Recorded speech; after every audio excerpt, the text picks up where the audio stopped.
Kaya mo to, Chantal. Just remember to smile and be confident.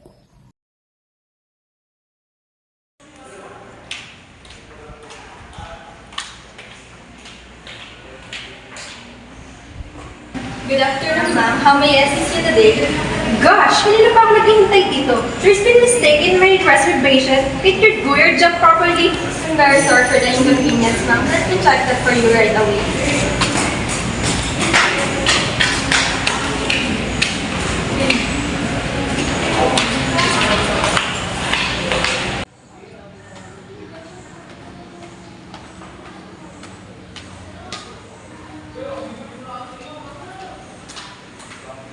You're doing great, Miss Chantal. Remember, confidence is the key in this industry. Thank you, ma'am. I'm trying my best. I believe in you, Miss Chantal. You know what? With a little practice, you can be a pro in no time.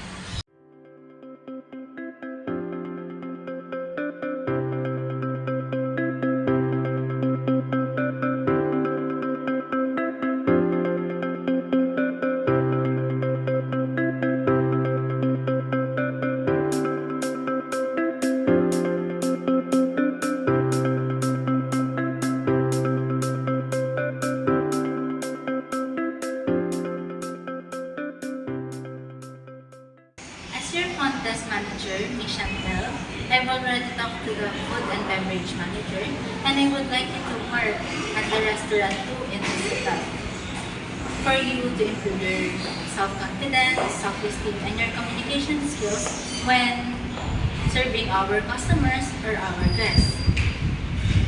And for us na rin, para malaman namin and ma-observe namin kung ano ang mas fitted na position for you in this hotel. Is it okay lang ba sa'yo? Yes, ma'am. Thank you po.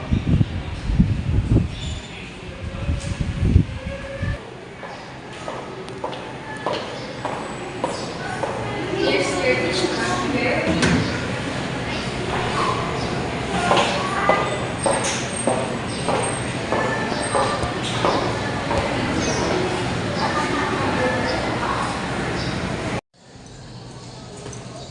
Uy, Chantal! Balita ako nag-i-improve ka. Ano ba yan? Superpowers or just pure talents lang? Share ka naman. Oh, it's a top secret combination of both even, but don't tell anyone. Wow, English ah. Goosebumps ako doon. Aba, go back to your work na nga. Sige naman, jump ka na.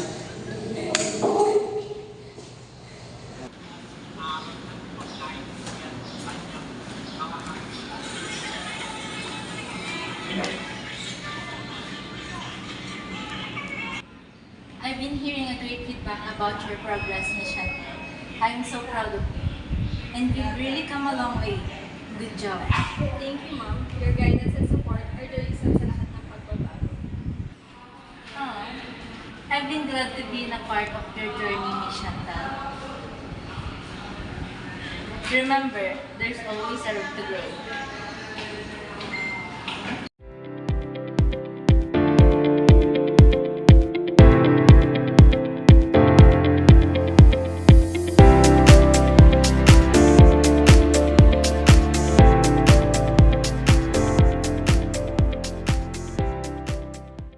Is anyone here wants to share something? Yes. I've always struggled with self-esteem. I want to overcome it and reach my full potential. Everyone, if you ever feel that you are not good enough in the profession of Ignacio, just always remember to look at the brighter side and just always think positive. That's all. Thank you and goodbye.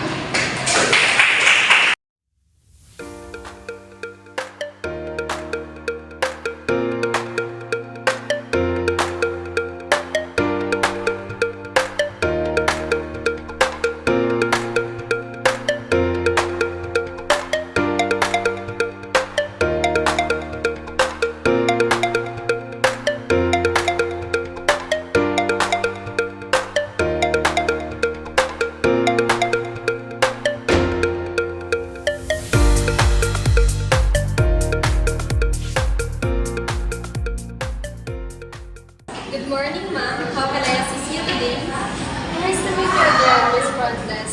And I really noticed that you're really improvable unlike dati na kulang ka sa confidence when it comes to customers. And I really admire na mas pinapakita mo kung ano yung dapat mo ipakita sa profession mo. And I really admire you. And keep up the good work fighting. Thank you, ma'am.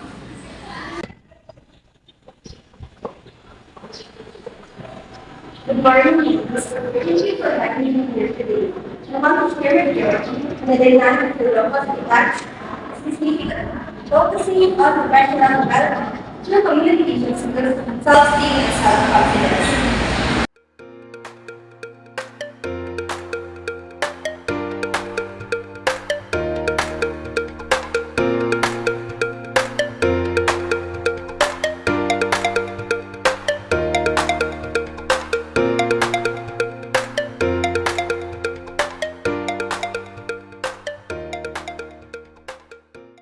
Sophie, your attention to details and obtaining hotel cleanliness is truly admirable. Major Chantal, your dedication to guest service is inspiring too. And you, Lily, your creative event ideas added so much excitement to our guest experience. Thanks, Chantal. Your exceptional service make those events even more memorable. And I've learned a lot from observing your interactions. You're really an inspiration. Good morning. Good morning. So how's everyone? So it seems like everybody's fine, so shall we start our meeting? Yes. Okay, first of all, I just want to congratulate all of you for your dedication and commitment to excellence. Our success as a team can be observed in our guest satisfaction and the positive reputation we build.